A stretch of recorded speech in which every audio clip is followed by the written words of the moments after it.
Ano ang tingin kong tama at nararapat para sa bansa at sa sambayanan. Subalit, sa kabila po nito, nagsimula na ang lahat ng dira, paninira at kaso laban sa akin at sa Senado. At ang nasa likod ng lahat ng ito, walang iba kung hindi si Martin Romualdez. Ika nga ni Mayor Magalong na ngayon lamang nakita ko sinisiraan na rin ngayon. Bakit ko ba nilabanan at binisto sila Speaker Romualdez mula noon hanggang ngayon? Kung kasabwat at kasapakat lang din nila ako, hindi ko po gagawin yun. Sa ng tennis court, ang nasabing gusali, sinimulang pinatayo noong ika-6 ng Oktubre taong 2022. At ang kontraktor, ang St. John R. Construction na pagmamayari ng mga diskaya na nasangkot ngayon sa mga maanumalyang flood control projects. Dahil dito, manasyon ng ilan ang pagiging special advisor ni Mayor Benjamin Magalong sa ICI. Lalabanan ko ba yung ang lalakas na yan sila Speaker? Lalabanan ko ba yung mga mayayaman na yan? Kung ako yung bulok, I fought for what is right. Ano nga ba ang ginawa nila sa akin? Una, hinalungkat ang isyo ng campaign contribution na tinanggap ko mula sa isang individual na may-ari ng kumpanyang nakakuha ng kontrata sa gobyerno. Inipit niya ang budget ng COMELEC sa Kamara dahil dito at binusisi ang di umano kaso kong ito. Subalit, Ginoong Pangulo, tulad ng sinabi ko sa simula ng aking talumpati, kapag ka nagturo ka ng daliri kanino man, may 3 daliring nakaturo pabalik palagi sa iyo. Anong nangyari? Hindi ba't biglang may lumabas na ulat ang PCIJ na ang dami naman palang opisyal, hindi lang senador, mas mataas pa ang tumanggap din ng ganung uri ng kontribusyon noong 2022 elections? Ang tanong ko ay simple. Kung legal at walang mali sa ginawa nila, edi dapat legal din at tama ang ginawa ko. Pero bakit ako lang ang iniimbestigahan tungkol dito? Higit pa doon, Ginoong Pangulo, hindi ba tayon kay Mayor Magalong merong 67 na miyembro ng Kamara na kontraktor? Ito po ay mga miyembro ng Kamara na may construction firm na nakakuha ng kontrata sa gobyerno. Kung bawal talaga ito, ibig sabihin ba niyan, bawal na nilang gastusin ang sarili nilang pera para sa kanilang sariling kandidatura? Bakit hindi din binubusisi yun? Bakit hindi inaalam yun? Ako lang talaga? Pangalawa, inintriga ni Martin Romualdez ang dating liderato ng Senado dahil sa pagkakaupo at pagdinig ni Senator Marcoleta sa Blue Ribbon Committee dahil marahil sa pananaw niya ay hindi siya safe kay Marcoleta. Ngunit, Ginoong Pangulo, sa hindi niya inaasahang pagkakataon, nung araw ding yun, nagsalita ang mga diskaya, pinangalanan ng 17 congressman na kasosyo niya, kabilang ang pagbanggit na naman ng pangalan ni Martin Romualdez.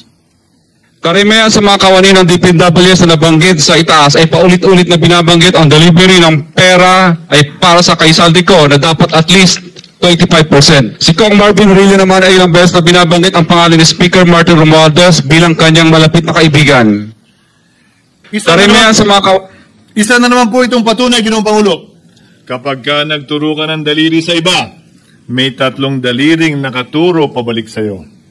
Pangatlo, sa pagdinig ng Blue Ribbon Committee kung saan niname drop ako ni Yusek Bernardo, bagaman inamin niyang personal na mismo na hindi niya rekta kung nakausap o binigyan ng anuman, bigla namang tumestigo si retired Master Sergeant Gutesa at muling pinangalanan si Martin Romualdez na hinahatiran daw niya ng pera sa mismong bahay nito. Ang bawat malita ay may lamang humigit kumulang 48 million pesos. Kalimitang dinadala sa bahay ni Congressman Saldico, ibababa lamang namin ay 35 maleta para i-deliver sa bahay ni House Speaker Martin Romualdez. Gamit ang script niya sa pagturo sa akin, ayan na naman.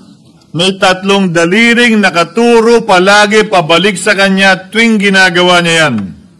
Ulitin ko po for the record, Ginoong Pangulo, ang sinabi ni retired Master Sergeant Gutesa.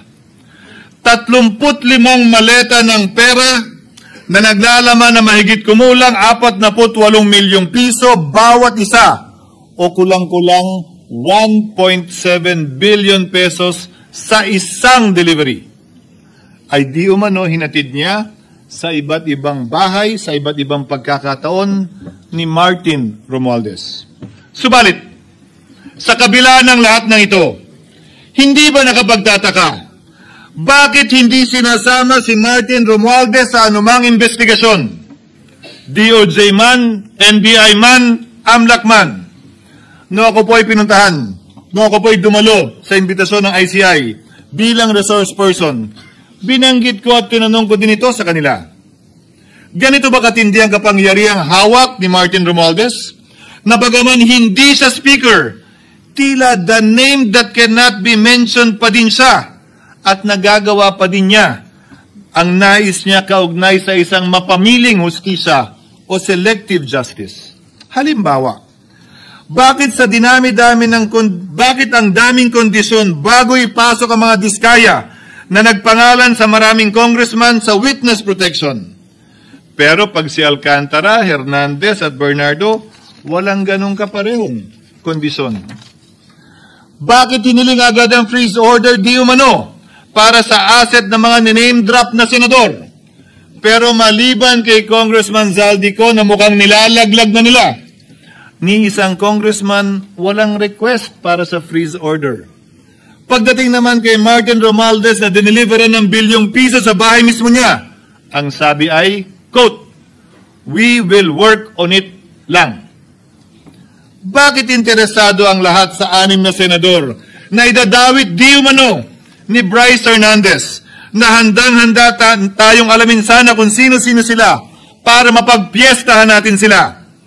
Pero nung sinabi ni Bryce na hindi pala senador, kung hindi kongresista lamang ang papangalanan niya, biglang naglaho ng parang bula ang atensyon. Parang wala na nagtanong. Parang wala nang interes para alamin, sino-sino nga ba yung mga yan? Kung ako po yung tatanungin nyo, alam ko merong 6 na senador. May nagtatanong sa akin, bakit wala si Shields? And my answer to that is, I'm almost sure, no, probably hindi ma-mention si Shields simply because walang insertion doon. Si Escudero, wala doon. Hindi po senador yung laman nung computer ko. So fake news yun, ha?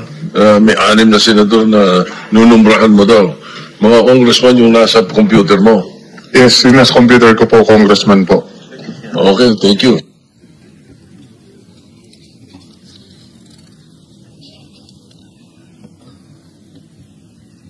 Nagkataon lang ba, Ginoong Pangulo, na ang mga nakaupong senador na dinidiinan sa ngayon ay ang dating Pangulo, dating pro tem, dating punong mayoriya ng Senado, na lahat nagkataon din lang ba na bumoto kontra sa depektibong impeachment ni Vice President Duterte o talagang tinumbok lang kami? In other words, Mr. President, are we truly for transparency and accountability, or are we merely offering a politically convenient sacrificial lamb in an attempt to appease the rage of the people? What is painful, Mr. President, is that along the way, reputations have been disparaged and tarnished. Innocent persons have been implicated, and the Senate is slowly but surely being destroyed. Nagkataon lang po ba na ang lahat ng ito o ito'y sumusunod sa isang script, direksyon at basbas ni Martin Romualdez? Sa kanyang script na naglalayong ilihis ang galit ng bayan mula sa kanya at sa mga kasabwat niya at ituro ito sa Senado at mga senador. Ginoong Pangulo, ang script at sarswelang ito ay di uubra dahil napakalayo po nito sa katotohanan. Napakasama sa panlasa at tinitiyak ko sa inyo, hindi po ito matatanggap at lulunukin ng sambayanang Pilipino. I've been in public service for 27 years. I've never been accused nor charged with corruption. This is the sterling record which they are trying to tear down, and I tell you, they will not succeed. I will defend myself, Mr. President, against these malicious and false allegations. In fact, I have already filed and will be filing necessary and appropriate charges against my accusers and prove them wrong. And with the help of the Almighty, I will be vindicated and declared innocent, I am sure. Kaya ko po ipagtanggol ang sarili ko, Ginoong Pangulo. Ngunit, Ginoong Pangulo, sino po ang nagtatanggol sa ating institusyon? Kaya't ang aking tanging hiling po sana sa inyo, Ginoong Pangulo, at sa ating mga kasamahan sa Senado. Labanan po ninyo at huwag niyong pahintulutang ang mapamiling hustisya na lantarang nangyayari sa harap natin ngayon. For what is happening now is selective justice and mob justice. Members of the Senate have been thrown off a cliff before the court of public opinion in an attempt to mollify the people's rage, thereby covering up the real perpetrators and giving them a chance to get away. Mr. President, I will not allow justice to be weaponized against the innocent to protect the guilty. Because this corrodes the legitimacy of the law before our people's eyes. Wala pong naniniwala. Bagkus lahat nagtatanong, bakit walang congressman nakasama sa investigasyon? But what about the other congressman in Bulacan? Why haven't they been questioned? I think that they do not know what's going on. Ginoong Pangulo, mga minamahal kong kasanan, huwag po tayong sumunod sa script ni Martin Romualdez. Labanan po natin ang script na ito. Pasagutin at imbestigahan lahat ng niname drop at nabanggit, congressman man, senador man at iba pang opisyal, at dapat kasama dito si Martin Romualdez. Ginoong Pangulo, hindi ba natin nakikita na pili tayong pinag-aaway-away? Mayaman, mamamayan laban sa lingkod bayan, lokal laban sa nasyonal na opisyal, congressman laban sa kapwa congressman, at ngayon, senador laban sa kapwa senador, pamilya laban sa pamilya, Pilipino laban sa kapwa Pilipino. Ginoong Pangulo, tandaan po natin, mas madaling manipulahin at ang nag-aaway at nagkakawatak-watak na bansa. At ito ang eksaktong gusto nilang mangyari. Ito, sa aking paniniwala, ay bahagi pa din ng script at sarswela na nais palaganapin ni Martin Romualdez upang lituhin, guluhin, linlangin, at sirain ang ating lipunan at bansa para lamang huwag siyang mabisto. Sana ay huwag nating payagang mangyari ito. Ginoong Pangulo, tulad ng sinabi ko sa simula ng aking talumpati, sa kada mapang-akusa at mapanghusgang daliri na ituturo ninyo sa inyong kapwa, lalo na kung walang basihan, merong 3 daliring palaging nakaturo sa iyo pabalik. Sana po, maging mapanuri tayo. Huwag dali-daling magturo at maghusga dahil lamang sa napakinggan. Huwag tayong sumabay, kumampi, at magpadala sa script at sarswela ni Martin Romualdez. Kung kayo ay kakampi ni Martin Romualdez, pues sumunod kayo sa gusto nila. Una, maniwala kayo sa mga sinasabi ng testigo niya na nagtuturo lamang sa mga senador. Pangalawa, ibuhos niyo ang galit niyo sa Senado at ng mga senador at palayo kay Martin at sa mga congressman. Pangatlo, pagdudaan at sirain niyo si Sergeant Gutesa na bukod tanging hindi nakinabang at walang bahid at hiningi anumang kapalit sa pagsabi ng katotohanan.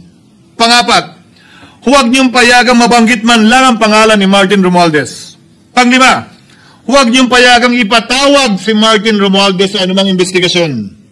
Pang-anim, huwag niyong payagang imbestigahan si Martin Romualdez at mga kasamahan niya saan mang lugar. Ako, Ginoong Pangulo, hindi ako kakampi ni Martin Romualdez. Kaya lalabanan ko siya at lahat ng panglilinlang niya. Una, papatunayan kung hindi totoo ang mga panggigipit at paninira ng mga testigo niya laban sa akin at mga senador. Pangalawa, tututulan ko ang paglilihis at diversyon na ginagawa niya palayo sa kanya at sa Kamara. Pangatlo, hindi ko papayagan